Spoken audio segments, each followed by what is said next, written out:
7.10 में जो first question है वो तुम्हारा जो फर्स्ट क्वेश्चन है बका वो है integration 0 to 1 x upon x square plus 1 dx x upon x square plus 1 dx है। अब x स्क्वायर प्लस 1 का डिफरेंशिएशन होता है 2x, तो वो integration f(x) upon fx dx वाला वहां पे स्टैंडर्ड फॉर्म बन जाएगा। ठीक है, तो स्टैंडर्ड फॉर्म लिखना है आपको, बुक में लिखा करो, बुक में लिख दो integration f(x) upon fx dx वाला फार्मूला है वहां पर स्टैंडर्ड फॉर्म है बता। अगर कोई student x square plus 1 is equal to t suppose करके करना चाहे तो कर सकता है। देखो पूरा एक्सरसाइज है ना, अभी लर्न करवा दूंगा, अभी हाल प्रिपेयर हो जाएगा। मैं जितना बोलता हूं बुक में लिखा करो, बहुत इजी पड़ेगा ये। तो बका हाँ, तो we start now exercise 7.10 here. First question is integration 0 to 1 x upon x square plus 1 dx। तो वहां पर हम अगर 2 से मल्टीप्लाई करें, 2 से डिवाइड करें तो integration f(x) upon fx dx वाला फार्मूला बन जाएगा। तो लॉग मोड fx आएगा, मतलब स्टैंडर्ड फॉर्म बना के भी कर सकते हैं, एंड वहां पर x square plus 1 is equal to t suppose करके भी कर सकते हैं। सब्स्टिट्यूशन मेथड भी अप्लाई हो सकती है, दोनों हो सकती है, लेकिन कौन सी इजी पड़ेगी? देखो बका, अगर आप लोग सब्स्टिट्यूशन मेथड करो, ये मैंने सपोज किया, अगर आप लोग सब्स्टिट्यूशन मेथड करो तो डिफरेंशिएशन करना पड़ता है और फिर लिमिट को भी चेंज करना पड़ता है। अच्छा, इधर d फाई है तो फाई की वैल्यू 0, फाई की वैल्यू π/2 होगी। d phi is equal to d phi है तो फाई इज इक्वल टू 0 होगा, फाई इज इक्वल टू π/2 होगा। फाई की वैल्यू होगी तो उसको चेंज करके t की वैल्यू में कन्वर्ट करना पड़ेगा, उसको चेंज करके t की वैल्यू में कन्वर्ट करना पड़ेगा, समझे ना? तो बका देखो, सब्स्टिट्यूशन मेथड करेंगे तो लंबा होगा, इससे बेटर है स्टैंडर्ड फॉर्म के अंदर ड्रॉप एंड गो सिस्टम होती है। भाई स्टैंडर्ड फॉर्म बना दिया, अप्लाई कर दिया, आंसर आ गया, समझा? अच्छा, सेकंड नंबर का क्वेश्चन ये है कि integration 0 to π/2 sin phi is to 1/2 into cos phi is to 5 d phi, ये वाला क्वेश्चन है मोस्ट इंपोर्टेंट सा है। ये एक्सरसाइज के अंदर बका 3 क्वेश्चन मोस्ट इंपोर्टेंट है, खास करके एक सेकंड नंबर का क्वेश्चन, 8 नंबर का क्वेश्चन है, 9 नंबर का क्वेश्चन। सेकंड, 8 एंड 9, ये 3 सम मोस्ट इंपोर्टेंट है। अब देखो इधर बका ये क्वेश्चन देखा आपने, इधर फाई वेरिएबल है, कौन वेरिएबल है? फाई वेरिएबल है। देखो sin फाई के ऊपर 1/2 पावर है, cos फाई के ऊपर 5 पावर है। यहां पर मैं सब्स्टिट्यूशन मेथड अप्लाई करना है मुझे। कौन सा मेथड अप्लाई करना है? सब्स्टिट्यूशन। ये अभी ये वाले सम समझा देता हूं फटाफट, फिर एक सम करके बता देता हूं। अब देखो ये वाली सब्स्टिट्यूशन मेथड है। अच्छा, सपोज करने के लिए मैंने आप लोगों को तीन टेक्निक दे दी, सपोज करने की मैंने 3 टेक्निक दे दी। कौन सी 3 टेक्निक है बका सपोज करने के लिए? कौन सी 3 टेक्निक है? नंबर 1, कंपोजिट फंक्शन हो तो अंदर का फंक्शन सपोज करो, कंपोजिट फंक्शन है तो अंदर का फंक्शन सपोज करो, कंपोजिट हो तो अंदर का फंक्शन सपोज करो। दूसरे नंबर की टेक्निक बताओ ना बका, बहुत बार बोला मैंने, square root, cube root, fourth root, root है तो वो रिमूव हो, इस तरह से सपोज करो। सपोज करने की पूरे मैथ्स में 3 टेक्निक है बका, बोलिए मेरे साथ, सपोज करने की पूरे मैथ्स में 3 टेक्निक है। कौन सी 3 टेक्निक है? कंपोजिट फंक्शन है तो अंदर का फंक्शन सपोज करो, भाई याद रखते हो ना। दूसरे नंबर में रूट रिमूव होना चाहिए, सेकंड नंबर में रूट रिमूव होना चाहिए, एंड थर्ड नंबर में ट्रिगोनोमेट्री का फार्मूला बने, इस तरह से सपोज करो। देखो जो तुम्हारा थर्ड क्वेश्चन है ना, थर्ड क्वेश्चन, उसमें तुम अगर x is equal to tan theta suppose करो ना, तो फार्मूला बनेगा 2 tan theta upon 1 plus tan square theta is equal to sin 2 theta. 2 tan theta upon 1 plus tan square theta is equal to sin 2 theta वाला formula बनेगा। वहां पर भी substitution लिख दो, सब मैं जो बोलता हूं वो लिख दो अंदर बका। सेकंड में सब्स्टिट्यूशन है, थर्ड में सब्स्टिट्यूशन है, वो लिखो तो रिवीजन होगा फास्ट। अच्छा, सब्स्टिट्यूशन लेने का x is equal to tan theta. अब इधर देखो, ये वाला जो सम है, यहां पर sin फाई के ऊपर 1/2 पावर है, cos फाई के ऊपर 5 पावर है। बोलो क्या सपोज करूंगा? मुझे आप लोग बताओ, तुम बताओ मुझे क्या सपोज कर सकता हूं मैं? ये दोनों हैं तो क्या सपोज करेंगे हम लोग? क्या सपोज करेंगे तो फायदा होगा? साइन फाइव ये दो टर्म है बका। तो तुम्हें क्या लगता है, तुम क्या सपोज करोगे बका? देखो तुमको एग्जाम देने की है, तो sine phi is equal to T square suppose करो, तो स्क्वायर और रूट चला जाएगा कि नहीं चला जाएगा? समझे ना? तो इधर क्या सपोज करेंगे हम लोग, sine phi is equal to T square, तो वो रूट रिमूव हो सकता है उधर। चलो sine phi is equal to T square suppose किया, तो अब क्या करना पड़ेगा बोलो? मैंने आप लोगों को रिजल्ट्स लिखा है, तो उसका फोटो भी भेजा मैंने लास्ट अभी परसों मैंने फोटोग्राफ भेजा था उसका, जो इंपॉर्टेंट रिजल्ट्स हैं डेफिनेट इंटीग्रेशन के। अच्छा, तो sin phi is equal to T square है, तो sin phi का डिफरेंशिएशन cos phi होगा, cos phi d phi। T square का क्या होगा, 2t dt, डिफरेंशिएशन करना पड़ता है इंटीग्रेशन में, डेफिनेट इंटीग्रेशन में। सपोज करो डिफरेंशिएशन करो, लिमिट चेंज करो, एंड इनडेफिनेट इंटीग्रेशन हो तो सपोज करो डिफरेंशिएशन करो, उसमें लिमिट नहीं आती। चलो अब ये phi की d phi है, तो phi की वैल्यू कितनी, 0 एंड pi by 2, भाई समझ लेना हो ये बराबर phi is equal to 0, phi is equal to pi by 2 है। चलो phi is equal to 0 को इधर रखोगे, ये सब्स्टिट्यूशन जो मैंने सपोज किया उसमें मैंने बोला था लास्ट लेक्चर में कि सब्स्टिट्यूशन की हालत फुटबॉल जैसी होती है, फुटबॉल जैसी होती है, मतलब फुटबॉल के ग्राउंड में सब लोग फुटबॉल को मारते रहते हैं, लात मारते हैं, लात नहीं पैर मारते हैं, पैर नहीं पहुंचे तो सर मारते हैं ना, सर मारते हैं, लेकिन कुछ मारते जरूर है, समझे ना? फुटबॉल के ग्राउंड में, फुटबॉल में क्या होता है उनका, पैर मारते हैं, पैर नहीं पहुंचे तो सर मारते हैं, लेकिन कुछ मारते जरूर है। तो ऐसे हालत किसकी होती है, सब्स्टिट्यूशन की। किसकी होती है? अच्छा, सब्स्टिट्यूशन की हालत मतलब सब्स्टिट्यूशन का डिफरेंशिएशन होगा, सब्स्टिट्यूशन के हिसाब से लिमिट चेंज होगा। चलो phi इज इक्वल टू 0 रखो, phi इज इक्वल टू 0 रखने से sin 0 0 होगा, t square is equal to 0, तो t इज इक्वल टू 0 पता चला। sin phi is equal to pi by 2 रखो इधर, ये phi की वैल्यू है 0 एंड pi by 2 रखो, sin pi by 2 1 होगा, t square is equal to 1 मतलब t इज इक्वल टू 1 आ गया, तो 0 के बदले 0 आया, pi by 2 के बदले 1 आया। बोलोगे 0 के बदले 0 आया, 0 के बदले 0 आया, pi by 2 के बदले 1 आया। चलो sin phi is to 1/2, इसका मैंने लिखा cos square phi is to 2। अच्छा, एक cos phi d phi, तो इधर से एक cos phi d phi के बदले 2t dt आ जाएगा। यहां पर 5 पावर था बका, मतलब 5 है ना, तो उसमें से एक चला जाएगा, क्योंकि cos phi d phi के बदले 2t dt रखने का है मुझे, समझ रहे हो ना? तो cos phi d phi के बदले क्या आ जाएगा, एक cos phi d phi के बदले 2t dt आ गया, तो बचा क्या, cos phi raised to 4 में इसको cos square raised to cos square का स्क्वायर लिख सकता हूं। अब देखो इसका क्या लिख सकता हूं मैं, अच्छा sin phi के बदले क्या आएगा, t स्क्वायर। देखो मैंने डिफरेंशिएशन का वैल्यू पुट कर दिया, लिमिट चेंज कर दिया, अब सब्स्टिट्यूशन का वैल्यू आराम से पुट करना, ऐसा मैंने बोला था, पहले से ही बोलता हूं। चलो sin phi के बदले t स्क्वायर रखा, इधर मैं cos square phi के बदले 1 - sin square phi whole square लिख सकता हूं। अब sin phi की वैल्यू t स्क्वायर रख दूं, तो sin phi की वैल्यू t स्क्वायर है, sin phi की वैल्यू t स्क्वायर है, तो t स्क्वायर का स्क्वायर 3/4 हो जाएगा।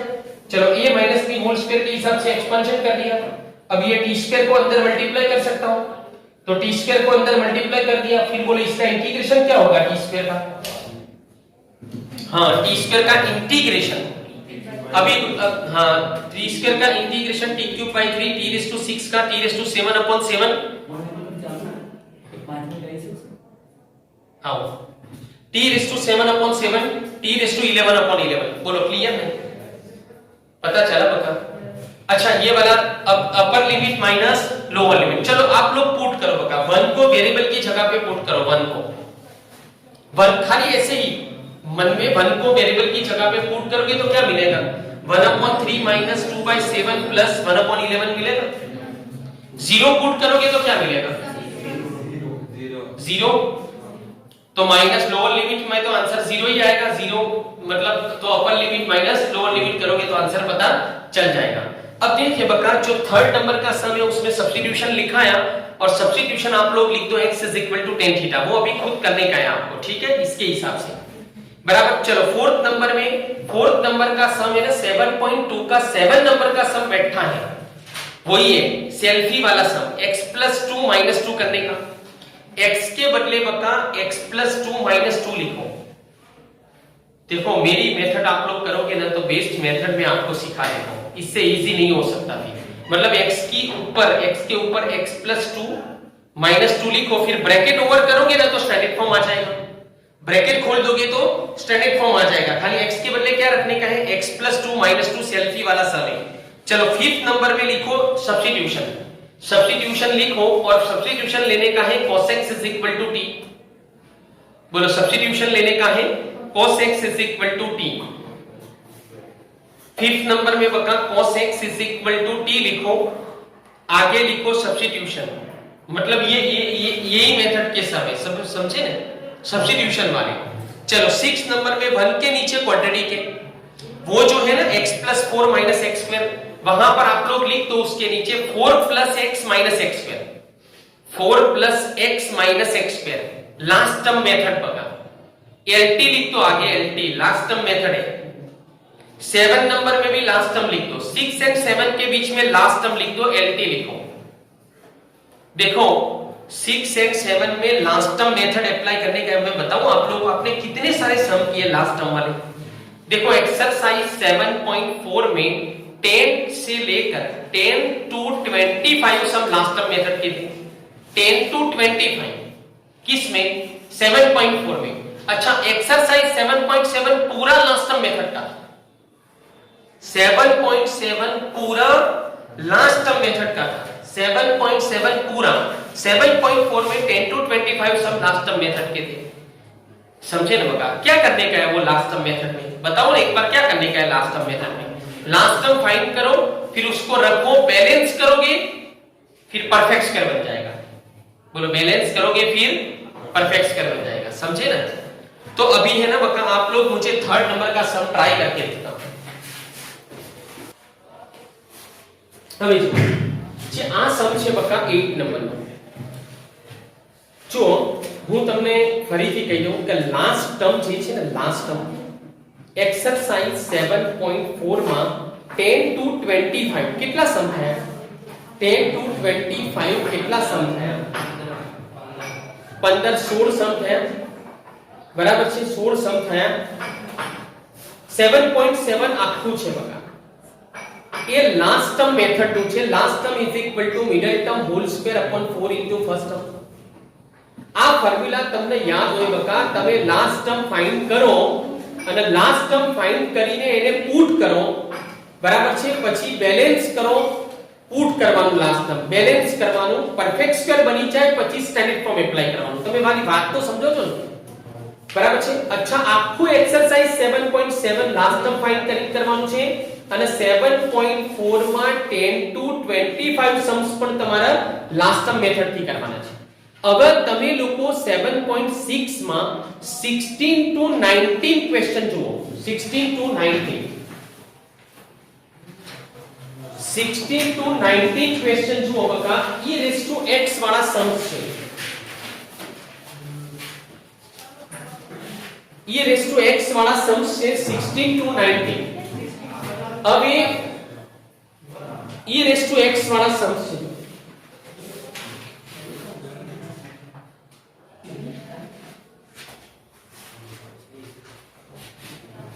e⁻x वाला सम છે। હવે એ 16 to 19 e⁻x वाला सम છે, એની અંદર ફોર્મ્યુલા યુઝ કરવાની છે બકા, ઇન્ટિગ્રેશન e⁻x બ્રેકેટ માં fx + f'(x) dx વાળું ફોર્મ્યુલા એપ્લાય કરવાનું છે। ઓકે, હવે જો બકા એ ફોર્મ્યુલા વાળું જે છે 16 to 19 સમ શીખવાડ્યા હતા 7.6 માં। કઈ ફોર્મ્યુલા બોલો, એક વાર તમે આંખ બંધ કરી બોલો, ઇન્ટિગ્રેશન e⁻x બ્રેકેટ માં fx + f'(x) dx e⁻x into fx plus ખબર પડી।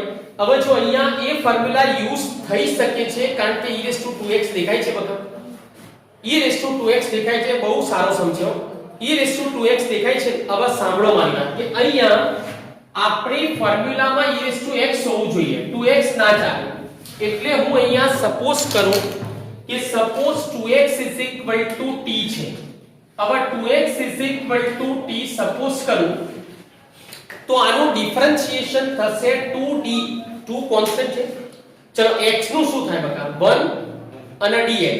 ચલો t નું શું થાય, 1 અને dt, એટલે 2dx = dt થાય। બોલો 2dx = dt થાય, તો dx = dt/2 થશે। ચલો શું કર્યું મેં? ડિફરન્શિએશન. તમે બોલો બકા, માઇન્ડ તમારું એક્ટિવ કરો. ડિફરન્શિએશન કર્યું ભાઈ. આ શું કર્યું મેં? ડિફરન્શિએશન. ચલો ડિફરન્શિએશન કર્યા પછી આ x, બોલો વેરીએબલ કોણ છે? તમે આન્સર આપો. વેરીએબલ કોણ છે? x. તો x ભાઈ બોલો ને બધા. x ની વેલ્યુ કઈ? 1 અને 2. ફાઇનલ ને? આટલું તો ડિસાઈડ કરતા થશો ને. x ની વેલ્યુ કેટલી છે? બોલો 1 અને 2 છે. ચલો x ની વેલ્યુ 1 પુટ કરો અહીંયા સબસ્ટિટ્યુશનમાં. સબસ્ટિટ્યુશનની હાલત ફૂટબોલ જેવી બોલ્યો ને. બધું બકા જો ડિફરન્શિએશન સબસ્ટિટ્યુશન નું થાય. ડિફરન્શિએશન સબસ્ટિટ્યુશન નું થાય. વેલ્યુ પુટ કરવી હોય તો સબસ્ટિટ્યુશન ની પુટ થાય. લિમિટ ચેન્જ કરવા માટે સબસ્ટિટ્યુશન નો યુઝ થાય. તો x ની વેલ્યુ 1 પુટ કરો. બોલો t ની વેલ્યુ કેટલી આવે? 1. x ના બદલે 1 પુટ કરો તો t કેટલા આવે? 2. x ના બદલે 2 પુટ કરો તો t કેટલા આવે? 4. ચલો આ ખબર પડી ગઈ હવે એટલે શું? ચલો 1 ના બદલે શું મળ્યું? 1 ના બદલે 2 ના 2 ના બદલે શું મળ્યું? અચ્છા e raised to 2x એમને એમ લખું છું 1/x - 1/2x * x અને dx ના બદલે dt/2 લખી દઉં. અત્યારે લખી દઉં. dx ના બદલે dt/2 લખી દઉં. ચલો હવે 2x ના બદલે બકા t લખો અને x ની જગ્યાએ t/2 થાય. બોલો x ની વેલ્યુ t/2 થશે ભાઈ. x ની વેલ્યુ t/2. આ પુટ કરી દઉં તો મને આટલું મળ્યું. હવે જો આ 2 કોમન નીકળે છે ઉપર, બોલો નીકળે છે? 2 કોમન નીકળે છે બકા. એ 2 કોમન કાઢું તો એ 2 ના 2 શું થઈ જશે? હા કટ થઈ જશે. તો શું બચે? Integration 2 to 4 e raised to t બ્રેકેટમાં 1/t. આ માઈનસ મેં અહીંયા લઈ લીધું પ્લસ -1/t² dt. બોલો 1/t નું ડિફરન્શિએશન જો હમણાં ગુજરાતી મીડિયમ વાળા પૂછ્યું ને 1/t નું ડિફરન્શિએશન -1/t² થાય ને. અમુક 50% લોકો log t બોલે, ઇન્ટિગ્રેશન બોલે. આ મિસ્ટેક થશે બકા એટલે એટેન્શન કહું છું. 1/t નું ડિફરન્શિએશન શું થાય? -1/t². તો કઈ ફોર્મ્યુલા બની બકા? આ ft છે અને આ f'(t) છે કે નહીં? તો કઈ ફોર્મ્યુલા બની? બોલો હવે મારી સાથે. Integration e raised to t બ્રેકેટમાં ft plus f'(t) dt e raised to t into ft આવે. તો e raised to t into ft અને લિમિટ મૂકી દેવાની ભાઈ રાઈટ સાઈડમાં. બોલો ઇન્ટિગ્રેશન કરીને પછી લિમિટ તમારે બ્રેકેટ કરીને રાઈટ સાઈડમાં મૂકી દેવાની. બોલો હવે upper limit minus lower limit આપણે ને આ 4 ને તમે t ના બદલે મૂકી દો અને આ 2 ને તમે t ના બદલે મૂકી દો એટલે લોઅર લિમિટ અને વચ્ચે માઈનસ આવે. Upper limit minus lower limit. પછી LCM કાઢી દઉં તો બોલો આન્સર મળી ગયો. હવે બકા તમારો આ જે 9 નંબરનો સમ છે મોસ્ટ IMP સમ છે. 9 નંબરનો ક્વેશ્ચન. હવે આની અંદર હું ડાયરેક્ટ સ્ટાન્ડર્ડ ફોર્મ બનાવું છું. જો મારે આની અંદર હું સપોઝ કરવા માંગુ તો કરી શકું છું, પણ એક વાત સમજો બકા, હું ડાયરેક્ટ સ્ટાન્ડર્ડ ફોર્મ બનાવું છું. હું તમને એક ટેકનિક આપું છું અને આ ટેકનિકની મદદથી હું અત્યારે જે તમને અહીંયા ટેકનિક સમજાવું છું એ ટેકનિકની મદદ એ ટેકનિકનો યુઝ કરીને તમને એક્સરસાઇઝ 7 માં પણ હું એક સમ આપું છું. પણ હવે એટેન્શન, આ કામ ત્યારે કરવાનું તમારે કે જો અહીંયા ક્યુબ છે ને, ક્યુબ દેખાય છે? આ ક્યુબ છે ઉપર 1/3 છે. અહીંયા 4 પાવર આવે, x⁴ આવે ને ઉપર 1/4 આવે કે 3/4 આવે, 5/4 આવે. ખબર પડી? ત્યારે તમારે શું કરવાનું? એટ ધેટ ટાઈમ x³ જે છે એને અહીંયા ઉપરથી કોમન કાઢવાના. મેક્સિમમ ને કોમન કાઢવાનું. જો કોમન કાઢ્યું x³. બોલો આવું કામ ક્યારે કરવાનું બકા? કે જ્યારે ક્યુબ ઉપર 1/3 હોય ને આવી રીતે બે ટર્મ બતાવું છું હું તમને. આવા સમ બતાવું છું અને આવા સમ બહુ પૂછાય છે એક્ઝામમાં. JEE માં તો બહુ પૂછાય છે આવા સમ. કારણ કે આની અંદર છે ને થોડુંક તમને ધ્યાન રાખવું પડે છે. હવે જો આ x - x³ હોય (1/3) હોય, x - x⁴ હોય (1/4) હોય તો તમારે x³ કે x⁴ કોમન કાઢવાનું. આ રીતે જો કોમન કાઢે છે ને, હવે આને અંદર મલ્ટીપ્લાય કરનો આવી જાય. અત્યારે ઉપર 1/3 લખ્યું છે, આ બ્રેકેટમાં જ લખ્યું છે. x³ કોમન કાઢ્યા તો 1/x² - 1 આવે. ચલો આ x³ નો 1/3 પાવર છે એટલે x થઈ જાય અને આ 1/x² - 1/3 થાય. આ x એક કટ થયું નીચે x⁴ છે તો x કટ કરી શકાય કે ના કરી શકાય? હવે જો અહીંયા આ x એક કટ કરી દઉં તો x³ બચ્યું. હવે આ x³ ના બદલે x⁻³ -3 લખાય. આ રીતે લખાય. અચ્છા અહીંયા x⁻² - 1 લખાય. હવે તમે આનું ડિફરન્શિએશન કરો. x⁻² નું ડિફરન્શિએશન કરો. ડિફરન્શિએશન હો, ડિફરન્શિએશનમાં મલ્ટીપ્લાય થાય અને પાવરમાંથી એક સબટ્રેક્ટ થાય. તો આનું તમે ડિફરન્શિએશન કરો એટલે એ ડિફરન્શિએશન શું થશે? -2x⁻³ ચલો -1 નું ડિફરન્શિએશન 0. તો આ -2x⁻³ અહીંયા સેટ થઈ શકે છે. એના માટે કોની જરૂર છે? ખાલી -2 ની જરૂર છે. એટલે -2 થી મલ્ટીપ્લાય કર્યા, -2 થી ડિવાઈડ કર્યા. તો કયું ફોર્મ્યુલા બન્યું? fx⁻n * f+x dx બની ગયું. fx⁻n * f+x dx વાળું ફોર્મ્યુલા બની ગયું લે. તો fx⁻n * f+x dx હોય તો બોલો શું આન્સર આવે? fx⁻n + 1 1/3 + 1 નીચે 1/3 + 1 અને આ લિમિટ જે છે 1/3 to 1 એ બ્રેકેટ કરીને રાઈટ સાઈડ લખી દેવાની. બોલો હવે આ કોન્સ્ટન્ટ શું થાય? બોલો 3 * 1 3 + 1 4 4/3 4/3 માંથી 3 ઉપર જતો રહે એટલે શું આવે? 3/4 આવે. અને આ 2 તો હતા જ. ચલો અહીંયા upper limit minus lower limit કરી શકાય. ચલો હવે 1 પુટ કરો. અહીંયા 1 પુટ કરો બકા શું મળે? 1⁻2 - 1. અચ્છા 1 નો કોઈ પણ પાવર શું થાય? 1 નો કોઈ પણ પાવર શું થશે બકા? 1 થઈ જશે. એટલે અહીંયા શું થશે? 1 - 1 શું થઈ જશે? 0. ચલો આ 1/3 પુટ કરું તો અહીંયા શું થાય બોલો હવે? 1/3 રેઝ ટુ -2 -1 બરાબર છે.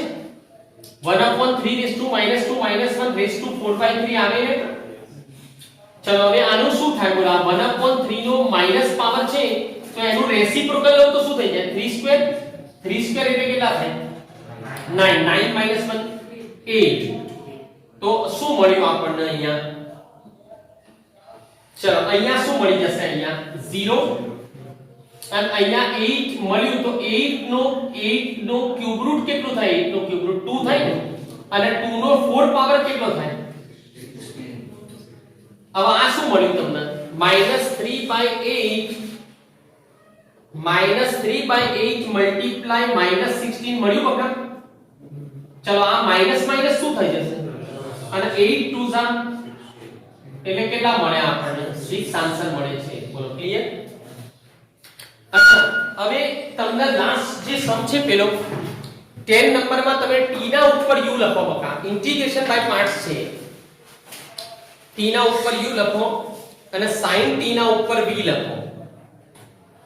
t ના ઉપર u લખો, sin t ના ઉપર v લખો. ડેફિનેટ ઇન્ટિગ્રેશન માં વેરીએબલ ચેન્જ નહીં કરવાનું તમારે. યાદ રાખી લીધું બકા. એનાથી તમને ફાયદો નહીં થાય. વેરીએબલ ચેન્જ નહીં કરવાનું, વેલ્યુ પુટ કરી દેવાની ગમે તે variable. because definite integration does not depend on the variable. Definite integration does not depend on the variable. ચલો હવે એમાં 10 નંબરમાં લખજો બકા. t ના ઉપર u લખો અને sin t ના ઉપર v લખો. t ના ઉપર u લખો અને sin t ના ઉપર v લખો. એટલે du/dt અને ઇન્ટિગ્રેશન v dt ફાઇન્ડ કરવાનું અને પછી એપ્લાય કરવાનું છે. Okay, integration by parts. અચ્છા તમે એક થોડી વાર માટે એક્સરસાઇઝ 7 કાઢો. જો એક્સરસાઇઝ 7 માં છે ને બકા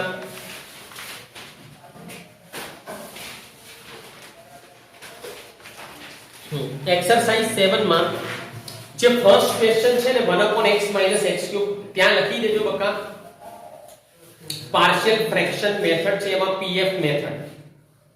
ડિનોમિનેટર બિગ છે જુઓ છે ને.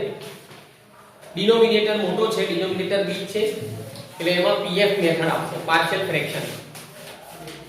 ઓકે. સેકન્ડ નંબરમાં કન્જુગેટ સર્ટ. કન્જુગેટ સર્ટ તો ખબર છે ને બકા. કન્જુગેટ સર્ટ મેથડ એપ્લાય કરવાની છે. સેકન્ડ નંબરમાં કન્જુગેટ સર્ટ લખો. Exercise 7 page number 295. ફર્સ્ટમાં પાર્શિયલ ફ્રેક્શન pf. નીચેથી x કોમન કાઢો એટલે ત્રણ ફેક્ટર આવી જશે. ખબર છે ને બકા. સેકન્ડ નંબરમાં કન્જુગેટ સર્ટ. પછી થર્ડ નંબરમાં હિન્ટ આપી છે. થર્ડ નંબરમાં તમને હિન્ટ આપી છે જુઓ. પછી ફોર્થ નંબર છે ને એ આ રીતનો સમ છે. અત્યારે હાલ કરવાનો છે તમારે. એટલે ફોર્થ નંબરમાં x⁴ કોમન કાઢવાનું છે. મસ્ત સમ, મોસ્ટ આઈએમપી. ફોર્થ નંબરનો સમ આ છે. સેમ મેથડ નો સમ છે. પછી ફિફ્થ નંબરમાં જુઓ ક્યુબ રૂટ છે અને સ્ક્વેર રૂટ છે. બોલો ક્યુબ રૂટ અને સ્ક્વેર રૂટ બંને કેવી રીતે રિમૂવ થાય? t6 સપોઝ કરવાનું 6 હોય તો ક્યુબ રૂટ એ જતું રહે અને સ્ક્વેર રૂટ એ જતું રહે, એક કાંકરે બે પક્ષી મરે ને, સમજી ગયા? એમાં અત્યારે 4th નંબરનો સમ છે બકાય 5th સુધીના ફિનિશ કરવાના છે. હું અત્યારે પર્સનલી 5th સુધીના તમારા ફિનિશ કરવાના છે. ઓકે